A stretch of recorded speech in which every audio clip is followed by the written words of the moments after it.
আমার মাথায় ঘুরে 1947-এ ভারত প্রতিষ্ঠা হয়েছে সেকুলারিজমের উপর। গান্ধী, নেহরু, আবুল কালাম আজাদ, বল্লভভাই প্যাটেল এরা সবাই মিলে সেকুলারিজমের উপর ভারত প্রতিষ্ঠা করেছে। আর মিস্টার জিন্না, আল্লামা ইকবাল, শেরে বাংলা মিলে পাকিস্তান আর বাংলাদেশ প্রতিষ্ঠা করেছে ইসলাম আর মুসলমানের নামের উপর।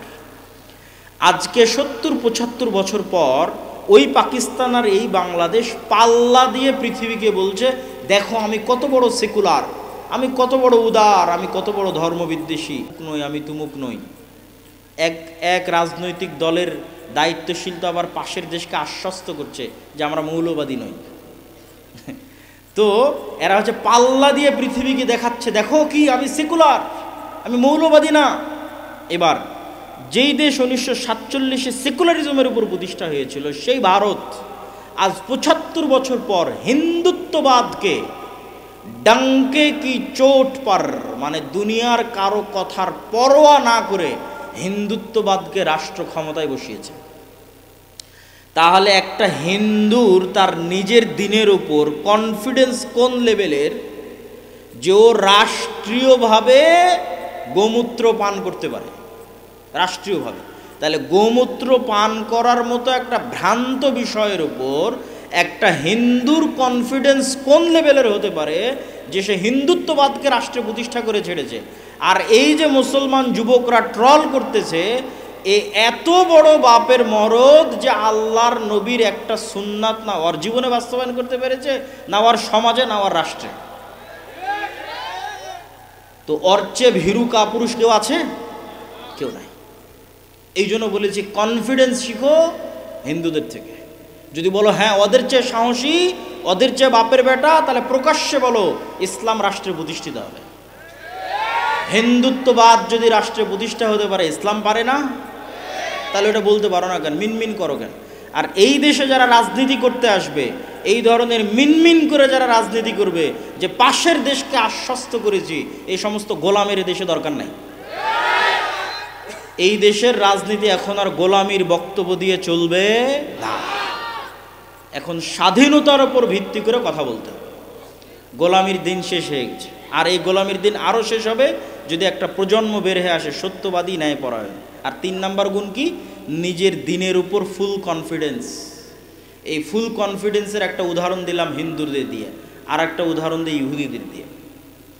লন্ডনে যদি যান, পার্সেন্টেজ যদি করেন যে লন্ডনের মুসলমানদের মধ্যে কত পার্সেন্ট মুসলমান দাড়ি রাখে, আর লন্ডনের ইহুদিদের মধ্যে কত পার্সেন্ট ইহুদি দাড়ি রাখে। প্রশ্ন নাম্বার 1। প্রশ্ন নাম্বার 2, সারা পৃথিবীর ইহুদিদের মধ্যে কয়টা ইহুদি এমন আছে, কয়টা ইহুদি ফ্যামিলি এমন আছে যে ইচ্ছাকৃতভাবে 1-এর অধিক সন্তান নেয়নি, ইচ্ছাকৃতভাবে 2-এর অধিক সন্তান নেয়নি? কয়টা? একটাও যদি কেউ খুঁজে বের করতে পারে তাও যেন পেশ করে যে একটা ইহুদি পরিবার খুঁজে পেয়েছি যে ইহুদি পরিবার ইচ্ছাকৃত 1-এর অধিক সন্তান নেয়নি। পয়েন্ট নাম্বার 3, একটা ইহুদি পরিবার বা একজন ইহুদি ব্যক্তি বা একটা ইহুদি সমাজের একটা অংশ খুঁজে বের করে নিয়ে আসতে হবে যারা পারস্পরিক সুদের লেনদেন করে। হ্যাঁ, সারা পৃথিবীতে সকল সুদি কারবারের গডফাদার ওরাই, কিন্তু ওরা নিজেরা সুদি লেনদেন করে না। এক ভয়ঙ্কর আজীব জাতি। কি পরিমাণ কট্টর তাদের দিনের উপর! প্রত্যেকটা ইহুদি রেস্টুরেন্টে একজন করে ইহুদি রাবাই, ইহুদি হুজুর। আপনাদের পিএজির দোকানেও একজন হুজুর বেতনভুক্ত আছে, খালি দেখবে পিএজিটা হালালভাবে বানানো হচ্ছে কিনা। প্রত্যেকটা ইহুদি রেস্টুরেন্টে আছে। আরও অসংখ্য উদাহরণ আছে, সেগুলো দিলাম না। তো শুধু এই 3টা প্রশ্নের উত্তর যদি আর এক মুসলমানের সাথে কম্প্রোমাইজ করেন যে সারা পৃথিবীতে কয়টা মুসলমান, কত পার্সেন্ট মুসলমান সুদি লেনদেনের সাথে জড়িত, কত পার্সেন্ট ইহুদি সুদি লেনদেনের সাথে জড়িত, এরকম যে 3টা প্রশ্ন করলাম, দাড়ির প্রশ্ন করলাম, খালি এই 3টে প্রশ্নের উত্তর খুঁজে নিয়ে আসবেন, দেখবেন কে নিজের দিনের উপর বেশি কট্টর আর কে নিজের দিনের উপর। আজকের যুগের মুসলমান তো দাড়ি রাখার আগে 10 বার ডানে 10 বার বামে তাকাবে, না জানি কে সন্ত্রাসী বলে, না জানি কে জঙ্গি বলে, কিন্তু এই পরোয়া ইহুদিরা করে না। সম্মানিত উপস্থিতি, বক্তব্য দীর্ঘায়িত করতে চাচ্ছি না, নিজের দিনের উপর শক্ত কনফিডেন্স থাকতে হবে, নো কম্প্রোমাইজ। পয়েন্ট নাম্বার 3, এটা হলো আজকের বক্তব্যের শেষ পয়েন্ট। সেটা হচ্ছে ইব্রাহিম আলাইহিস সালাতু ওয়াস সালামের আদর্শ কুফরি মতবাদ এবং শিরকি মতবাদ থেকে নিজেকে মুক্ত ঘোষণা করা। ইব্রাহিম আলাইহিস সালাতু ওয়াস সালাম বলছেন, কাফারনা বিকুম, তোমাদের কুফরি করলাম, তোমাদের কাফের, তোমাদের মূর্তির কাফের। আর আজকে আমরা নিজেদেরকে দেখাচ্ছি যে কার কত বেশি ঈমান আছে গণতন্ত্রের উপর, সমাজতন্ত্রের উপর, ধর্মনিরপেক্ষ মতবাদের উপর, পুঁজিবাদী সুদী অর্থনীতির উপর কার কত বড় ঈমান আছে, এইটা প্রমাণ করে আমরা রাষ্ট্রে ইসলাম প্রতিষ্ঠা করতে যাচ্ছি। অথচ রাষ্ট্রে ইসলাম প্রতিষ্ঠার সবচেয়ে বড় শত্রু, রাষ্ট্রে ইসলাম প্রতিষ্ঠার সবচেয়ে বড় শত্রু গণতন্ত্র নিজে, সবচেয়ে বড় শত্রু সমাজতন্ত্র নিজে, সবচেয়ে বড় শত্রু ধর্মনিরপেক্ষ মতবাদ নিজে, সবচেয়ে বড় শত্রু পুঁজিবাদী অর্থনীতি নিজে। এগুলোর উপর ঈমান আনয়ন করে কিভাবে আপনি কল্পনা করেন রাষ্ট্রে ইসলাম প্রতিষ্ঠা হবে? আপনি রাষ্ট্রে ইসলাম প্রতিষ্ঠা করতে চাইলে প্রকাশ্যে ঘোষণা করতে হবে আমি এগুলোর কাফের। বুঝতে পারেননি মনে হয়? এটা হচ্ছে ইব্রাহিম আলাইহিস সালাতু ওয়াস সালামের আদর্শ। অবশ্যই রাতের শেষ অংশে অল্প হলেও সালাত আদায় করুন। আসা ইয়াবআসাকা রাব্বুকা মাকামান মাহমুদা, এই সালাতের মাধ্যমেই আপনার প্রতিপালক আপনাকে শ্রেষ্ঠতম মর্যাদা দান করবেন। তো আমাদের নবী মুহাম্মদ সাল্লাল্লাহু আলাইহি ওয়াসাল্লামকে আল্লাহ অনেক বড় সম্মান দিবেন। তো ওই সম্মান দেওয়ার জন্য, সম্মান পাওয়ার যোগ্য হওয়ার জন্য আমাদের নবীকে আল্লাহ বলছেন যে আপনি রাতের শেষ অংশে সালাত আদায় করুন। আগের যুগের মুসলমানদের পায়ের নিচে রোমান সাম্রাজ্য আর পারস্য সাম্রাজ্যের মতো বড় বড় সাম্রাজ্য এমনি ধুলায় ধূসরিত হয়ে যায়।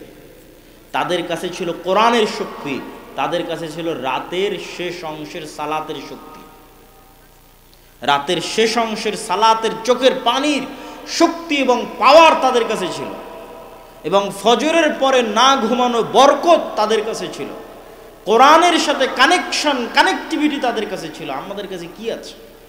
আমরা জীবন যাপন করছি, ঘুম থেকে উঠছি এবং ঘুম যাচ্ছি পশুর মতো। তারপরেও যে আল্লাহ সুবহানাহু ওয়া তাআলা আমাদেরকে বাঁচিয়ে রেখেছেন, এই অবস্থায় রেখেছেন, আল্লাহর শুকরিয়া।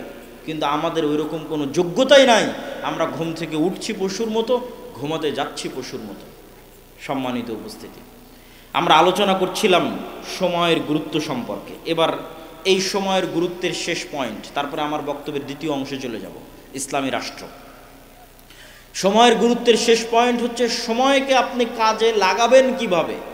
এর ওপর আজকের আধুনিক বিশ্বে অসংখ্য বই পুস্তক তৈরি হয়েছে, যার নাম দিয়েছে ইংরেজিতে টাইম ম্যানেজমেন্ট, সময়কে ম্যানেজ করা। তো অসংখ্য বুদ্ধি, উপায়, কৌশল সব দেওয়া আছে। কিন্তু আমি আপনাকে বলবো ইসলাম নিজেই, ইটসেলফ নিজেই একটা টাইম ম্যানেজমেন্ট। ইসলাম নিজেই একটা টাইম ম্যানেজমেন্ট, আর এটা হতে হবে। কেননা আল্লাহ তো সময়কে সৃষ্টি করে ছেড়ে দিয়েছে। এই সময়ই মানুষের জীবন, এই সময়েরই আল্লাহ হিসাব নিবে, এই সময়ের মধ্যে মানুষ হারিয়ে যাবে। মহাকালের গর্ভে হাজার হাজার লক্ষ লক্ষ কোটি কোটি মানুষ হারিয়ে গেছে, আবার মহাকালের গর্ভে আমরা হারিয়ে যাব। এই মহাসময়, এই মহাসময়ই তো সব কিছু। তো এই জন্য সময়ের গুরুত্ব তো ইসলামে থাকবেই। তারপর আপনাদের বোঝানোর সুবিধার্থে বলি, ইসলামের কোন ইবাদতটা সময়ের সাথে সম্পৃক্ত নয়? আপনি নিজে বসে থেকে এখন চিন্তা করেন যে ইসলামের কোন ইবাদতটা টাইমের সাথে রিলেটেড নয়। যেমন 5 ওয়াক্ত সালাত, এটা কি সময়ের সাথে সম্পৃক্ত না সম্পৃক্ত না? না এমনি এক সময় উঠে একবারে 5 ওয়াক্ত সালাত আদায় করে নিলাম যে হয়ে গেল, এইটা কিন্তু হবে না। যে আমি ঠিক আছে এখন 10টা বাজে, এই 10টার সময় 5 ওয়াক্ত সালাত সমান যতগুলো রাকাত হয় তার সব একবারে পড়ে নিলাম, সারাদিনের নামাজ শেষ। এরকম কোনো ফতোয়া আছে? তাহলে প্রত্যেক সালাতের নির্দিষ্ট সময় আছে না? প্রত্যেক সালাতের সময় আছে, মানে ওই সময়টা তো চলে যাচ্ছে, সেভ হয়ে যাচ্ছে। ওই সময়ের মধ্যে আপনি কি করলেন? ওই সময়টুকুর মধ্যে আপনার একটা সালাত থাকা লাগবে। আপনার জীবন থেকে একটা সময় রানিং, আল্লাহ মহাকাল সৃষ্টি করে দিয়েছে, দৌড়াচ্ছে, হাজার হাজার কোটি কোটি কিলোমিটার গতিতে দৌড়াচ্ছে, যেটা আমি দেখতে পাচ্ছি 24 ঘন্টা। এই দৌড়ানোর মধ্যে আমার একটা কাজ থাকতে হবে। সকালে ফজর, দুপুরে জোহর, বিকেলে আসর, মাগরিব, সন্ধ্যায়, রাতে এশা, এগুলো একটা করে ছুটে গেল, মানে ওই সময়টা গ্যাপ চলে গেল, মানে ওই সময়ে আর আমার নামে কোনো নামাজ নাই, গ্যাপ। সময় কিন্তু সেভ হয়ে গেছে, সময় কিন্তু পার হয়ে গেছে, কিন্তু আমার নামে কোনো সালাত নাই। তো ইসলাম নিজেই একটা টাইম ম্যানেজমেন্ট। এখানে এমন একটা ইবাদত আপনি আমাকে দেখান যে ইবাদতের সময় দেওয়া নেই। আপনি যদি রমজানের কথা বলেন, আপনি যদি সাহারির কথা বলেন, আপনি যদি ইফতারির কথা বলেন, আপনি যদি ঈদের কথা বলেন, ঈদের নামাজের কথা বলেন, ঈদের নামাজ কখন পড়তে হবে, আপনি যদি কুরবানির কথা বলেন, কুরবানি কখন দিতে হবে, সিয়াম কখন শুরু হবে, নফল সিয়াম, সপ্তাহের সিয়াম, মাসের সিয়াম, প্রত্যেকটা ইবাদত সময়ের সাথে সম্পৃক্ত। জাকাতের কথাও যদি বলেন, জাকাতের হিসাব ওটাও বছর, ওটাও সময়ের সাথে সম্পৃক্ত। হজের কথা যদি বলেন, হজ কখন করবেন, ওটাও সময়ের সাথে সম্পৃক্ত। সম্মানিত উপস্থিতি, তো ইসলাম নিজেই একটা টাইম ম্যানেজমেন্ট। কেউ যদি ইসলামকে শুধু অনুসরণ করে চোখ বন্ধ করে, তো ওর সময় নষ্ট কম হবে। তার শুধু একটা উদাহরণ দেই যুবক এবং ছাত্রদের জন্য, যে ধরেন আপনি ফজরের সালাত পড়ে যুবকেরা হয়তো গেম খেলতে বসে গেছে, হয়তো কোথাও খেলা দেখতে বসে গেছে, হয়তো জুয়ার আড্ডায় গেছে। তো ও যদি বেনামাজি হয়, তো আর কোনোদিন স্মরণ পড়বে না যে আমি কি করছি আর আমার কি করা উচিত।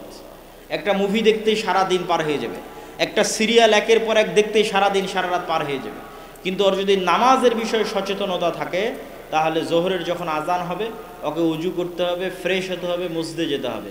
ও অন্তত একটা ভাবার সময় পেল, কিরে সকাল থেকে তো সব সময় নষ্ট করলাম, এখন কি করব জোহরের পরে। ঠিক আছে, জোহরের পর আবার সময় নষ্ট শুরু করলো, এবার আসরের সময় আজান হলো, অজু করলো, মসজিদে গেল, আবার চিন্তা করার সুযোগ পেল, এতক্ষণ কি করলাম, এখন কি করব। আবার মাগরিবের সময় চিন্তা করার সুযোগ পেল, এতক্ষণ কি করলাম, এখন কি করব। আবার এশার সময় চিন্তা করার সুযোগ পেল, এতক্ষণ কি করলাম, এখন কি করব। শুধু যদি সালাতই আদায় করে ওই ব্যক্তি, তো অন্তত দিনে 5 বারও চিন্তা করার সুযোগ পায় যে আমি কি করছি, আমার কি করা উচিত। আর যদি ওই সালাতটুকু আদায় না করে, তো এইভাবে কতদিন পার হয়ে যাবে, কত মাস পার হয়ে যাবে, ও কোনোদিন কল্পনা করারও সুযোগ পাবে না। এইভাবে একদিন মৃত্যু চলে আসবে। সম্মানিত উপস্থিতি, তো সময় আল্লাহর অনেক বড় নিয়ামত।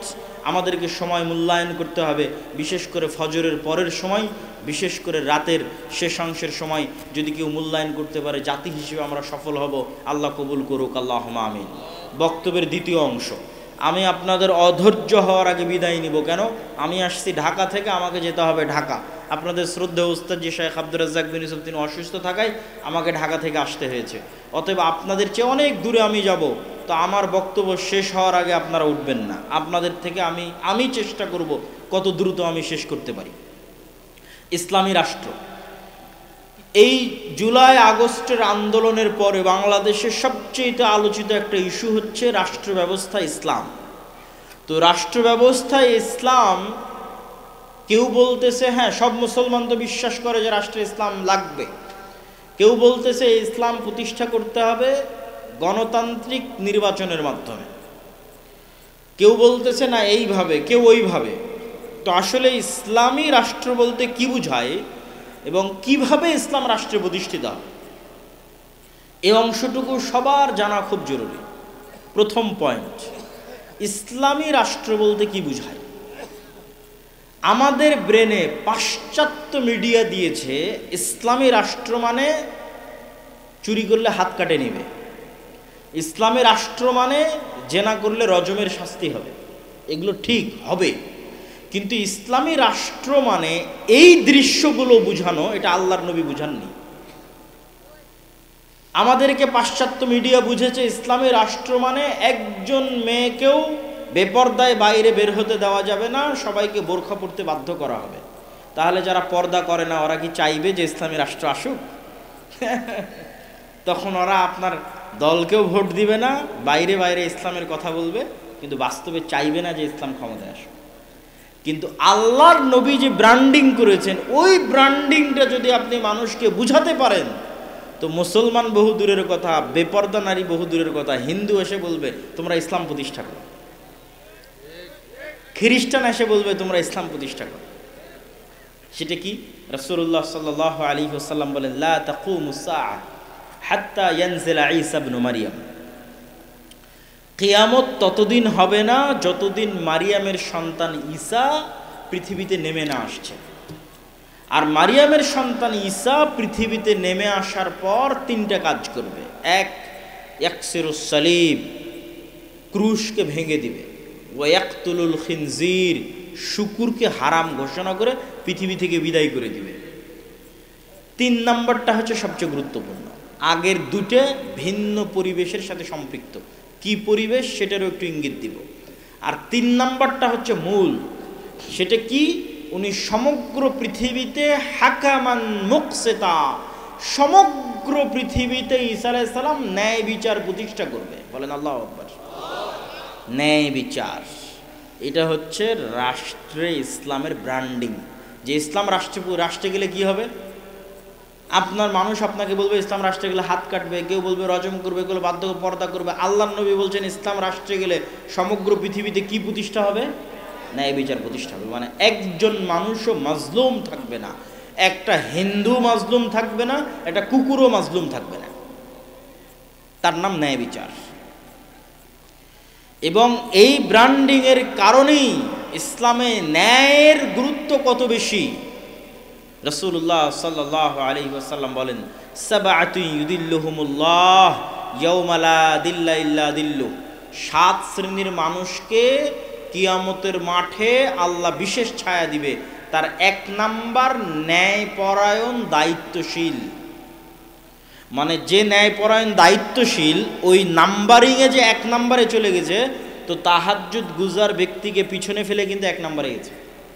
নফল সিয়াম পালনকারী ব্যক্তিকে পিছনে ফেলে 1 নাম্বারে গেছে। আর যত ফাজাইলে আমল আপনার জানা আছে সবগুলোকে পিছনে ফেলে 1 নাম্বারে গেছে ন্যায়পরায়ণ দায়িত্বশীল। কেননা ওটাই সবচেয়ে কঠিন, ওইটাই সবচেয়ে কঠিন।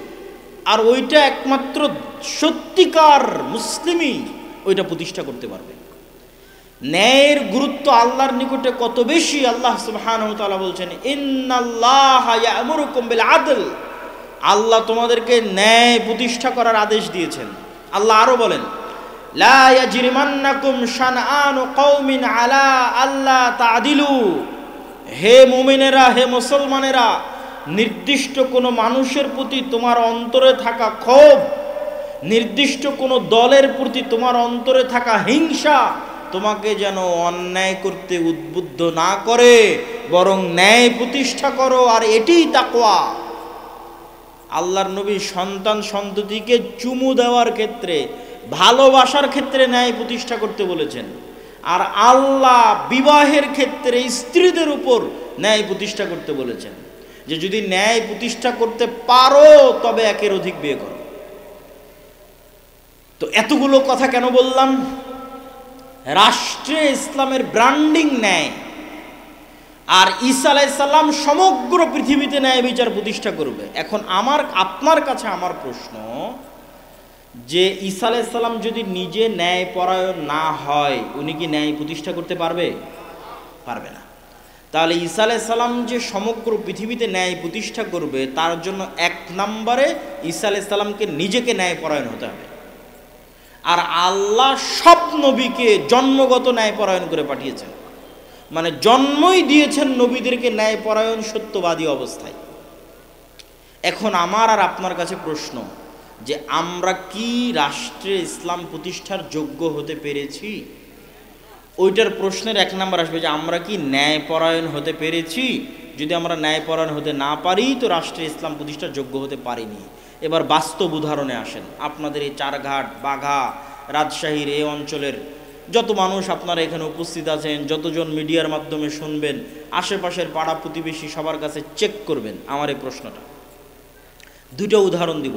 1, আপনার বাবার মৃত্যুর পরে অথবা আপনার দাদার মৃত্যুর পরে আপনি আপনার বোনকে অথবা আপনার আব্বা আপনার ফুফুকে আপনার দাদা অথবা বাবার সম্পত্তিতে ন্যায়ের সাথে তার পাওনা বুঝিয়ে দিয়েছে কি? প্রশ্ন। 1 দল মানুষ পাবেন বুঝিয়েই দেয়নি, মানে বোনকে এই অজুহাত দিয়েছে যে সে ভাইয়ের বাড়িতে যাতায়াত করবে, এই জন্য ভাই তার সম্পত্তি ভোগ করবে। আর আরেক দল মানুষ বুঝিয়ে দিয়েছে ঠিকই, কিন্তু চারঘাট বাজারের দামি জমিটা নিজে নিয়েছে, আর বিলে নদীর মধ্যে ভাঙ্গনে যে জমিটা চলে গেছে সেটা বোনকে দিয়েছে। চরের জমি বোনকে দিয়েছে, আর ভালো জমি নিজে নিয়েছে। তো এটা কি ন্যায় প্রতিষ্ঠা করেছে? সে ন্যায় প্রতিষ্ঠা করেনি। এবার রেজাল্ট কি? রেজাল্ট হচ্ছে, এই ব্যক্তিকে যদি আপনি এখন রাষ্ট্র ক্ষমতায় বসান, তো 16 বছর যা দুর্নীতি হয়েছে একদিনে তার চেয়ে বেশি করবে। তাহলে সে কি ন্যায় বিচার প্রতিষ্ঠা করতে পারবে রাষ্ট্রে? ও তো ওর বোনের সাথে ন্যায় বিচার প্রতিষ্ঠা করতে পারে না একটা ছোট্ট ফ্যামিলির মধ্যে। তাহলে কেমনে আল্লাহ মনে করবে যে এই মুসলমানটা যোগ্য যে একে ইসলামী রাষ্ট্রের দায়িত্ব দিতে হবে? আল্লাহ কেমনে মনে করবে? আল্লাহ তো বলে রেখেছে ইসলামী রাষ্ট্রের ব্র্যান্ডিং ন্যায় বিচার। তো ওর বোনেরই সম্পদ মেরে দিয়েছে। উদাহরণ 2, চারঘাট বাঘা সহ আশেপাশের অঞ্চলে অসংখ্য জায়গায় বিবাহ হচ্ছে যৌতুকের ভিত্তিতে, হচ্ছে না? হচ্ছে। তাহলে যে যুবক তার স্ত্রী বা স্ত্রীর পরিবারের নিকট থেকে যৌতুক বাবদ টাকা গ্রহণ করেছে, সেটা প্রকাশ্যে হোক অথবা ছলে বলে কৌশলে হোক। ছলে বলে কৌশলে মোটর সাইকেল নিয়েছে, নেয়নি? নিয়েছে। ফ্রিজ নিয়েছে, এসি নিয়েছে। তো ছলে বলে কৌশলে হোক প্রকাশ্যে হোক, সে আর এক মানুষের সাথে আর এক পরিবারের সাথে অন্যায় করেছে। এটা অন্যায়, এটা মানুষের সাথে সম্পর্কিত অন্যায়। তো যার হাত থেকে তার স্ত্রীর পরিবার বা তার স্ত্রীর পিতা ন্যায় পায়নি, ওই ব্যক্তিকে আপনি রাষ্ট্র ক্ষমতায় বসিয়ে দিলেও গত 16 বছর যা দুর্নীতি হয়েছে তা 1 ঘন্টাতেই করে নেবে। 1 ঘন্টাতে অতটি টাকা কিভাবে চুরি করা যায় তার চেষ্টা করবে। কেননা সে তো তার শ্বশুরের সম্পদ দেখে লোভ সামলাতে পারে না। তাহলে এই মুসলমানেরা রাষ্ট্রের ন্যায় প্রতিষ্ঠার যোগ্য? যোগ্য না। তাহলে এই মুসলমানদের হাত দিয়ে আল্লাহ রাষ্ট্রে ইসলামকে বসাবেন, তো ইসলামেরই তো কলঙ্ক হয়ে যাবে। সম্মানিত উপস্থিতি, তাহলে আবারও চলে আসে রাষ্ট্রে ইসলাম প্রতিষ্ঠার ব্র্যান্ডিং ন্যায় বিচার। তাহলে যে মুসলমান ন্যায় প্রতিষ্ঠা করার যোগ্য, ওই মুসলমানই রাষ্ট্রে ইসলাম প্রতিষ্ঠা করার যোগ্য। তাহলে মুসলমান ন্যায় প্রতিষ্ঠা করার যোগ্য নয়। 2, আজকের যুগের মুসলমানদের আরেকটা বড় সমস্যা হচ্ছে আজকের যুগের মুসলমানেরা সত্য বলা জানে না। আর মিথ্যা বললে কখনো নেতা হওয়া যায় না। মিথ্যা বলে কেউ নেতা হতে পারে না, সত্যই মানুষকে নেতা বানায়। তো আজকের যুগের মুসলমানেরা যে পরিমাণ মিথ্যার সাথে সম্পৃক্ত, আজ থেকে 1400-1450 বছর আগের মক্কার কাফের মুশরিকদের চরিত্র সত্যের দিক থেকে এই মুসলমানদের চেয়ে ভালো ছিল। 2টা উদাহরণ যে তারা সত্যের দিক থেকে আপনার আমার চেয়ে ভালো ছিল। 1, আবু তালেব, আল্লাহর নবীর চাচা। আবু তালেব হচ্ছে আব্দুল মুত্তালেবের সন্তান। আব্দুল মুত্তালেব যখন জীবিত ছিল আব্দুল মুত্তালেব নেতা। আব্দুল মুত্তালেব মারা গেছে, এখন আবু তালেব নেতা। তো Abu Talib as a leader কাফের মুশরিক, ঈমান আনেনি, এই কথাই ঠিক। কিন্তু Abu Talib as a leader কোনোদিন মিথ্যা কথা বলেছে আর প্রমাণ কেউ ইতিহাস থেকে দেখাক যে আবু তালেব কুরাইশ বংশের নেতা, সে কাফের মুশরিক, কিন্তু আমি চাচ্ছি মানুষ দেখাক যে আবু তালেব মিথ্যুক।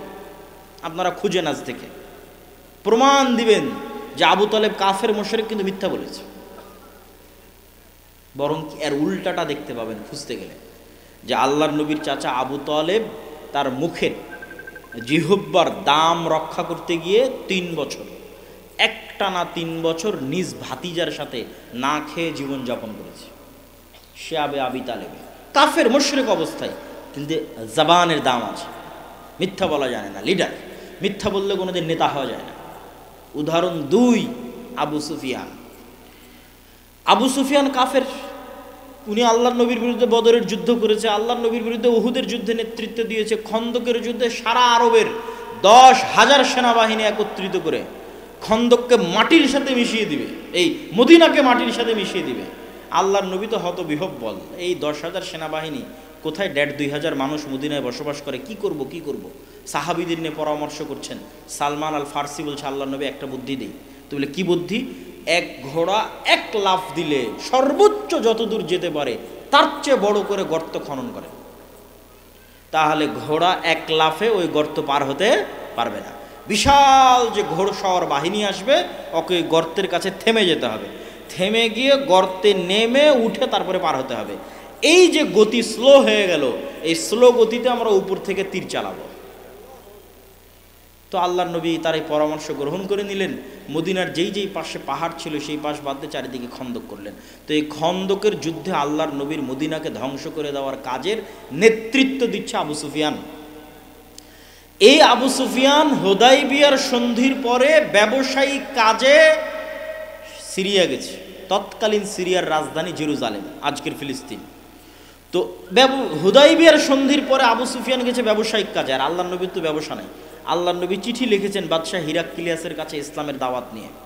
তো বাদশাহ হিরাক্লিয়াস চিঠি পেয়ে পড়ছে যে এই চিঠি তো মোহাম্মদে আরবি লিখেছে সাল্লাল্লাহু আলাইহি ওয়াসাল্লাম। দেখো তো আজকে জেরুজালেমে আরবের কেউ আছে কিনা। খুঁজে পাওয়া গেল আবু সুফিয়ানকে। তো আবু সুফিয়ান আল্লাহর নবীর শত্রু, 1 মাস মদিনা ঘেরাও করে রেখেছিল খন্দকে, মদিনা ধ্বংস করবে তাই, আল্লাহর নবীকে হত্যা করবে তাই। তো শত্রুকে ডেকেছে, আবু সুফিয়ানকে ডেকেছে। আর এক শত্রু, আবু সুফিয়ানের জানিমানি শত্রু, মুহাম্মদ সাল্লাল্লাহু আলাইহি ওয়াসাল্লাম সম্পর্কে জানবে তাই, বুখারীর হাদিস। আবু সুফিয়ানের সামনে তখন কোনো মোবাইলও নাই, ক্যামেরাও নাই, রেকর্ডারও নাই, লাইভও নাই। আবু সুফিয়ান নিজে বলছে, আমি সেই দিন 1000 চেষ্টা করেও মুহাম্মদ সাল্লাল্লাহু আলাইহি ওয়াসাল্লামের নামে মিথ্যা বলতে পারিনি, একটা বাক্য। তো কাফের মুশরিক, তখন ঈমান আনেনি, but he is a leader, কিন্তু সে নেতা। আর নেতা মিথ্যা বলতে পারে না, মিথ্যা বলে নেতা হওয়া যায় না। তো সে কাফের মুশরিক অবস্থায় তার শত্রুর নামে মিথ্যা বলে। আর আপনি এখন ইনস্ট্যান্ট পরীক্ষা করেন, চারঘাটের এক গণতান্ত্রিক রাজনৈতিক দলের নেতাকে জিজ্ঞেস করবেন, আর এক গণতান্ত্রিক রাজনৈতিক দলের নেতা সম্পর্কে যা বলবে সব মিথ্যা, কিন্তু দুইজনই মুসলমান। আর এই পুরো গণতান্ত্রিক রাজনীতি টিকে আছে মিথ্যার উপর। তাহলে মিথ্যা বলে আপনি রাষ্ট্রের ইসলাম প্রতিষ্ঠা করবেন? মিথ্যুককে আল্লাহ সুযোগ দিবে রাষ্ট্রের ইসলাম প্রতিষ্ঠা করতে? সম্ভব।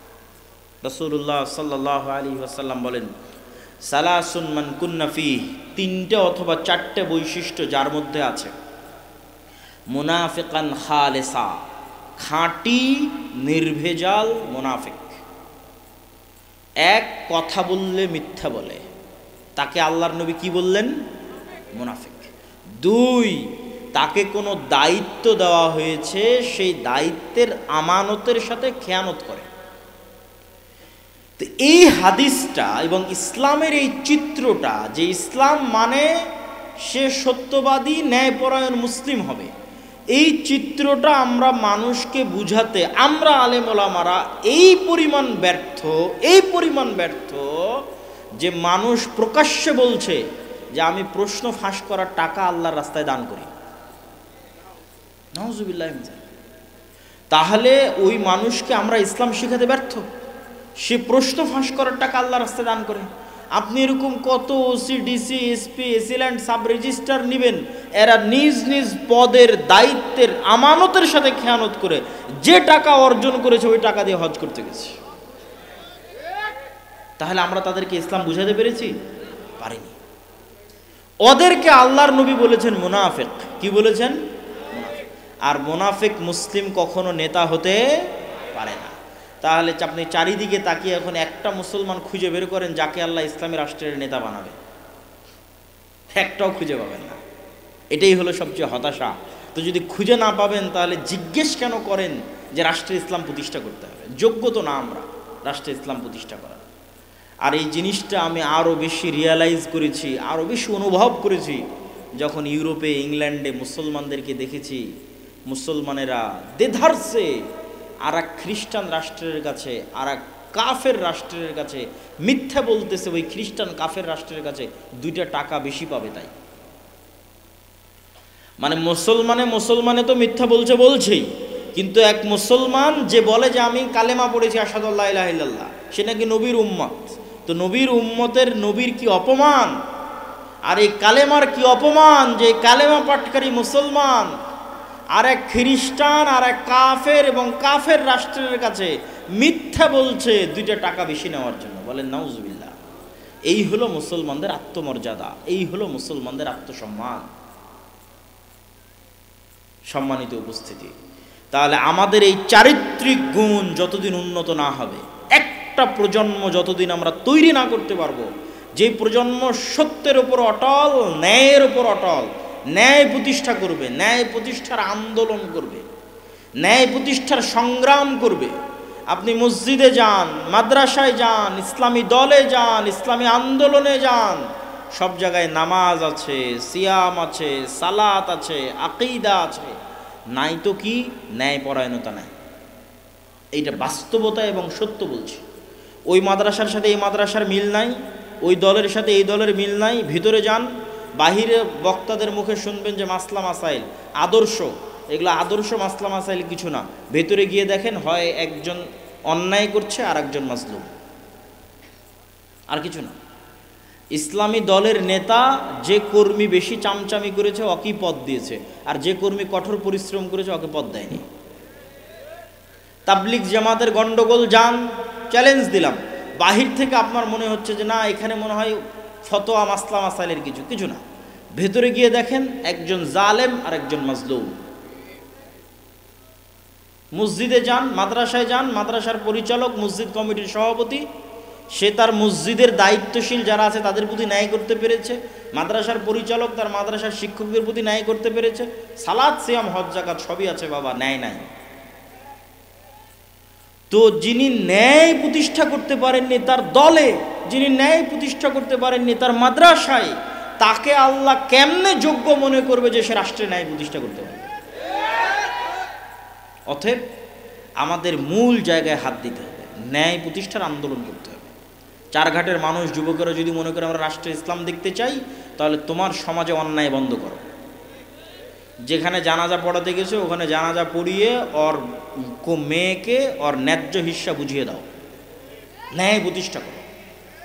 জুলম হবে, মুসলমান চেয়ে দেখবে, আবার ওই মুসলমানকে আল্লাহ নেতা বানাবে, এটা অসম্ভব।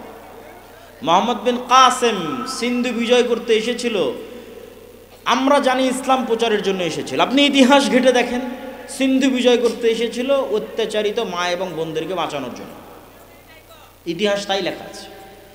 স্পেনে গেছে তারেক বিন জিয়াদ, আমরা বলছি তারেক বিন জিয়াদ স্পেনে ইসলাম প্রচার করেছে। আপনি ইতিহাস পড়ে দেখেন, তারেক বিন জিয়াদ স্পেনে গেছে, স্পেনের মানুষেরা বারবার চিঠি লিখেছে আমরা অত্যাচারিত, আমরা মাজলুম, আমাদের বাঁচাও। অত্যাচারিত মাজলুমকে বাঁচাতে স্পেন গেছে। তো ইসলাম হচ্ছে ন্যায়ের দিন, ন্যায়ের ধর্ম, ন্যায় প্রতিষ্ঠা করার ধর্ম। একবার যদি মুসলমানেরা আবার সত্য বলা শিখে যায়, আবার ন্যায় প্রতিষ্ঠা করা শিখে যায়, তাহলে ওই রকম রোমান আর পারস্য সাম্রাজ্যের মতো আজকের যুগের যত সুপার পাওয়ার আছে সব মুসলমানদের পায়ের নিচে। কিন্তু ওই রকম ব্যক্তিত্ব সম্পন্ন, আত্মমর্যাদা সম্পন্ন মুসলমান লাগবে। তো ব্যক্তিত্ব, আত্মমর্যাদা মুসলমান তৈরি হবে কেমনে? সবার তো কিস্তিতে লোন আছে, এটা হাসির কথা নয়। এটার পিছনে একটা হাদিস বলি আপনাদেরকে। রাসূলুল্লাহ সাল্লাল্লাহু আলাইহি ওয়াসাল্লাম বলতেছেন, আল্লাহুম্মা ইন্নী আউযু বিকা মিনাল মা'সামি ওয়াল মাগরাম, হে আল্লাহ, পাপ থেকে বাঁচতে চাই, লোন থেকে বাঁচতে চাই। আর এক দোয়ায় আল্লাহর নবী বলছেন, আল্লাহুম্মা ইন্নী আউযু বিকা মিনাল হাম্মি ওয়াল হুজনি, বলতে বলতে বলছেন ওয়াজালঈদ দাইনি বা ওয়াগালাবাতিদ দাইনি, যে আমি ঋণের বোঝা থেকে বাঁচতে চাই। তো আল্লাহর নবীকে সাহাবীরা জিজ্ঞেস করছে, হাদিস সহিহ, যে আল্লাহর নবী আপনি ঋণ থেকে এত কেন বাঁচতে চান? তো আল্লাহর নবী বলছেন, আর রজুলু ইজাস্তাদানা বাদা আইয়ুকাদ্দিব, মানুষ যখনই লোন নেওয়া শুরু করে তখনই মিথ্যা বলা শুরু করে। এবার বুঝলেন কেন বললাম যে আত্মমর্যাদা সম্পূর্ণ মুসলমান কেমনে তৈরি হবে? সবাই তো কিস্তিতে লোন নিয়ে রেখেছে। আল্লাহর নবী বলে গেছেন মানুষ লোন নেওয়া শুরু করলে কি বলে? মিথ্যা বলে। তাহলে আপনি কিস্তিতে যখন লোন কর্জ নেওয়া শুরু করেছেন, তো হয় আপনি মিথ্যা বলছেন, না আপনার বউকে মিথ্যা বলা শিখিয়েছেন, না হয় আপনার ছেলেকে মিথ্যা বলা শিখিয়েছেন। তো পুরো একটা পরিবার মিথ্যার উপর গড়ে উঠতেছে। তো এই পরিবার থেকে মোহাম্মদ বিন কাসেম, তারেক বিন জিয়াদের জন্ম হবে? সালাহুদ্দিন আইয়ুবীর জন্ম হবে? অসম্ভব। শুধু গোলামের জন্ম হতে পারে, গোলাম, কৃতদাস, যারা ভারতের গোলামি করে জীবন পার করবে, সেই গোলামের জন্ম হতে পারে। আর যদি বলে না গোলামের জন্ম হবে না, নেতার জন্ম হবে, তাহলে অবশ্যই সত্য বলতে হবে। আর সত্য বলতে চাইলে লোন নেওয়া যাবে না, নাহলে মাথা উঁচু করে থাকতে পারবেন না। লোন আপনার মাথা নিচু করবেই। সম্মানিত উপস্থিতি, এবার বক্তব্যের এই দ্বিতীয় অংশের আর এক পয়েন্ট, যে রাষ্ট্রে ইসলাম প্রতিষ্ঠা করতে চাইলে 1 নাম্বার বলেছি, মুসলমানদের সত্যবাদী হতে হবে, ন্যায়পরায়ণ হতে হবে, ন্যায় প্রতিষ্ঠার আন্দোলন করতে হবে। পয়েন্ট নাম্বার 2, নিজের দ্বীনের উপর, নিজের নবীর সুন্নাতের উপর শক্ত কনফিডেন্স, আত্মবিশ্বাস থাকতে হবে।